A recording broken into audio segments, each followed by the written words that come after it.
તો જય માતાજી મારા ઘરે જાઓ. તો અત્યારે હું આવી ગયો છું ધાબા ઉપર. મેં ધાબા ઉપર જો ઉપર મારા ઘરે જાઓ કેટલું બધું વાદળ આવી ગયું છે. મારો વિચાર હતો કે આજે હું લાઇબ્રેરી જાઉં અને ઝરમર ઝરમર છોટા બી ચાલુ થઈ ગયા છે. આવું ચાલતું હશે મારા ઘરે જો તો ઝરમર ઝરમર વરસાદ બી ચાલુ થઈ ગયો છે. અને અત્યારે હું શું લઈને આવ્યો ખબર? સાંસ્કૃતિક વારસો. મેં કીધું આજે આપણે કેવું સાંસ્કૃતિક વારસાનું રિવિઝન કરી નાખીએ. અને અહીંયા તો વાદળ એટલું બધું આવ્યું છે, પવન બી આવે છે અને વાવાઝોડા જેવું લાગી રહ્યું છે મારા ઘરે જાઓ. અને 12 તારીખ સુધી એવું લાગે છે કે આગાહી છે ને વરસાદના છોટા બી ચાલુ થઈ ગયા છે મારા ઘરે જાઓ. કઈ વાંધો નહીં, હવે હાલો પંચાયત ત્યાં સુધી વાંચીએ, નહીં તો પછી વરસાદ ચાલુ થશે તો નીચે જતા રહીશું.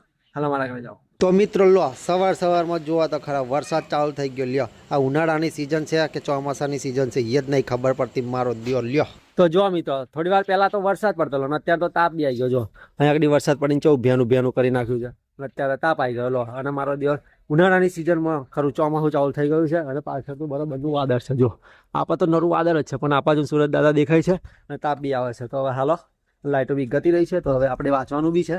તો હાલો હવે જોઈએ કેટલું વંચાય છે મારા ઘરે જાઓ. નીચે બેસીને જ વાંચીશું કેમ કે અહીં તો બધું ભીનું થઈ ગયું છે.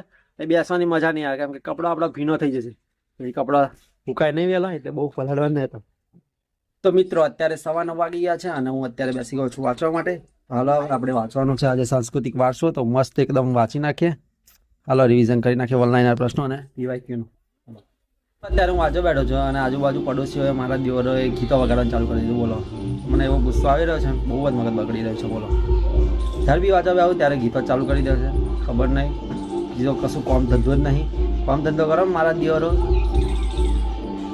તો હાલો હવે કઈ વાતો નહીં, આપણે ખેતરમાં જતા રહીએ વાંચવા માટે. હાલો તો મિત્રો અત્યારે હું આવી ગયો છું ખેતરમાં કેમ કે ઘરે પેલો ભાઈ આજુબાજુ વાળા શું પીકર વગાડતેલા એના લીધે ડિસ્ટર્બન્સ થતું હતું એટલે મેં કીધું ખેતરમાં જતી રહે. તો હાલો અહીંયા હું ખેતરમાં આવી ગયો છું અને હાલો હવે મસ્ત વાંચી લઈએ એકદમ મસ્ત. હાલો તો મિત્રો અત્યારે હું અહીંયા વાંચવા બેઠો હતો અને અહીંયા આગળ જો તાપ આવી ગયો છે. બોલો મારા ઘરે જાઓ. અત્યારે તાપ આવી ગયો છે. અત્યારે વાંચવા બેઠો મસ્ત. મેં કીધું વાદળ છે તો અહીંયા ખેતરમાં કેવું તાપ નહીં આવે તો મેં કીધું વંચાય. તો અહીંયા હવે તાપ આવી ગયો છે. બોલો ત્યાં બેઠો હતો ને તો તપી ગયો. તો હવે મિત્રો હું હવે ઘરે જઈશ કેમ કે ઘરે જઈને વાંચીશું. હવે અત્યારે તો હવે પેલા આડોશી પડોશી વાળાએ ગીતો બંધ કરી દીધો છે. સાચી વાત ને? એ તો મારા દિવસ હેરાન કરવા હાથર જ વગાડે. કોકનું વાંચતા હોય તો બગડે ને ક્યાં છે ખબર છે ને તમને કે પડોશીઓ કેવા હોય. સાચી વાત ને મારા લઈ જાઓ. હાલો હવે આપણે ઘરે જઈએ. અહીંયા આપણે કલાક જેવું વાંચી લીધું છે પણ હવે ઘરે જઈને મસ્ત વાંચીએ ટેબલ અને ખુરશી મૂકીને. હાલો અને મિત્રો જો અહીંયા આગળ કેરોન ઝાડના જે પૌધા છે એ કેવા થઈ ગયા. જો તો વચ્ચે કે પટ્ટીઓ પડી ગઈ છે મારા ઘરે જાઓ. આ શોના કારણે થયું ખબર તમને?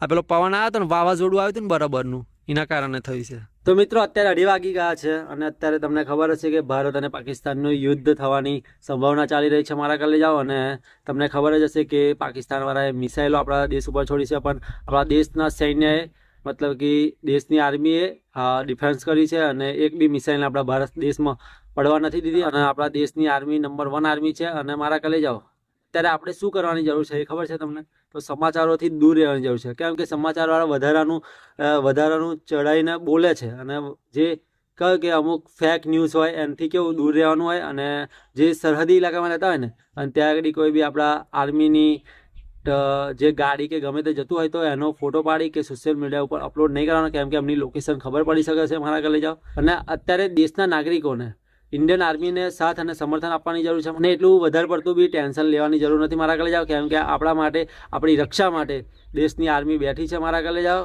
તો હાલો અત્યારે તો આપણે વાંચવાનું છે તો વાંચવા બેસી જઈએ. તો મિત્રો અત્યારે હું કેવું વનલાઇનર અને પીવાયક્યુ કરું છું ને તો જે મારા કેવું અમુક કેવું કન્ફ્યુઝન થતું હતું ને એ કન્ફ્યુઝન દૂર થાય છે. બોલો મારા ઘરે જાઓ. એટલે પીવાયક્યુ અને વનલાઇનર બહુ ઉપયોગી છે. અત્યારના લાસ્ટ ટાઈમે તો બહુ જ ઉપયોગી છે. તમે બી કરવા માંડો મારા ઘરે જાઓ. હું કેટલા દિવસથી તમને કહું છું ના કરતા હોય ને તો કરવા માંડો, નહીં તો પછી ધંધે લાગી જશો હોદાય નહીં જડો. સાચી વાત ને? કરવા માંડો. અને અત્યારે મારા ઘરે જાઓ પગ બહુ દુખી રહ્યા છે. ખબર નહીં કેમ, આઈ ડોન્ટ નો કેમ દુખી રહ્યા છે પગ. કુપોષણનું પ્રમાણ? ના અરે ના એવું ના હોય નહીં. ટાઈમે ખાઈએ છીએ તો એ કુપોષણનું પ્રમાણ કઈ રીતે થાય મારા ઘરે જાઓ? પણ આઈ ડોન્ટ નો પગ દુખી રહ્યા છે બરાબર મારા ઘરે જાઓ. તો બહુ ખરાબ લાગી રહ્યું છે. તો હાલો કંઈ વાંધો નહીં, 5 મિનિટ રેસ્ટ લઈને પછી આપણે પાછા પીવાયક્યુ અને વનલાઇનર પ્રશ્નો કરવા માંડે. હાલો તો મિત્રો અત્યારે 3:45 વાગવા છે અને દિમાગનું દહીં થઈ ગયું છે અને મારા ઘરે જાઓ દિમાગ બહુ દુખી રહ્યું છે. ખબર નહીં કેમ. એકનું એક વસ્તુ વાંચું છું એટલે કે પછી અભિની મેં ઘણા દિવસથી કેવું કે ગણિત રિઝનિંગ કર્યું નથી અને શું થિયરી જ કરે જાઉં છું એટલે લાગે દિમાગનું મારું દહીં થઈ ગયું છે એવું મને લાગી રહ્યું છે મારા ઘરે જાઓ. હાલો હવે ઘરે જઈએ, મસ્ત થોડા ફ્રેશ થઈ અને પછી ગણિત અને રિઝનિંગના થોડા ક્વેશ્ચન સોલ્વ કરીએ, કેમ કે દિમાગને થોડું સારું લાગે મારા કલે જાઓ. તો હાલો થોડા પ્રશ્નો ગણિત અને રિઝનિંગના કરીશું અને પછી પાછા આપણે થિયરી વાંચવા બેસી જઈશું. ચાલો તો મિત્રો અત્યારે 5 વાગી ગયા છે અને આપણે અહીંયા આગળ પંખો મૂકી દીધું છે, અહીંયા આગળ ટેબલ છે અને અત્યારે આપણે કરવાનું છે ગણિત અને રિઝનિંગના ક્વેશ્ચન સોલ્યુશન. તો હાલો કરવા માટે, કેમ કે થિયરી કરવાનું થોડું કંઈ મન નથી, કેમ કે દિમાગ દુખી રહ્યું છે. તો મિત્રો અત્યારે મેં ગણિતમાં ગુણોત્તર ચેપ્ટર કર્યું અને હવે કેવું કે માથું દુખતું નહીં, બોલો કેનો થિયરી કરતો લો માથું એટલું બધું દુખતું હતું વાત ના પૂછો. તમે અત્યારે જેવું ગણિત લીધું ને, મારો દિવસ કંટાળો ના કશું જ ના, એકદમ મસ્ત થયું. 6 વાગી ગયા બોલો. હાલો મારા કલે જાઓ, થિયરી વાંચવા માટે થોડી થિયરી અત્યારે થોડી ઇમ્પોર્ટન્ટ છે. તો મિત્રો અત્યારે મસ્ત એકદમ માઇન્ડ ફ્રેશ થઈ ગયું છે, કેમ કે ગણિત અને રીઝનિંગ બહુ દિવસથી કર્યું નતું એટલે મારો દિવસ માથું દુખતું હતું. એટલે આજે ગણિતનું કર્યું ને સોલ્યુશન પ્રશ્નો, એટલે હવે માથું સારું લાગ્યું છે, મગજ નહીં દુખતું મારા કલે જા. તો હાલો હવે ભૂગોળ સાંસ્કૃતિક વારસાના થોડા પીવાય અને વન લાઇનર પ્રશ્નો કરી નાખે મસ્ત. હાલો તો મિત્રો 2-3 દિવસથી તો જોઈએ એવું વંચાતું નતું, પણ આજે થોડું સારું એવું વંચાણું છે મારા કલે જાઓ.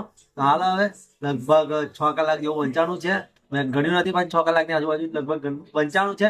આમ જોવા જઈએ તો 2-3 દિવસ પહેલાથી તો બહુ એટલું બધું વંચાતું નતું મારા કલે જાઓ. તો હાલો હવે મળીએ કાલે. જય માતાજી. Big thank you for being here. बहुत बहुत धन्यवाद.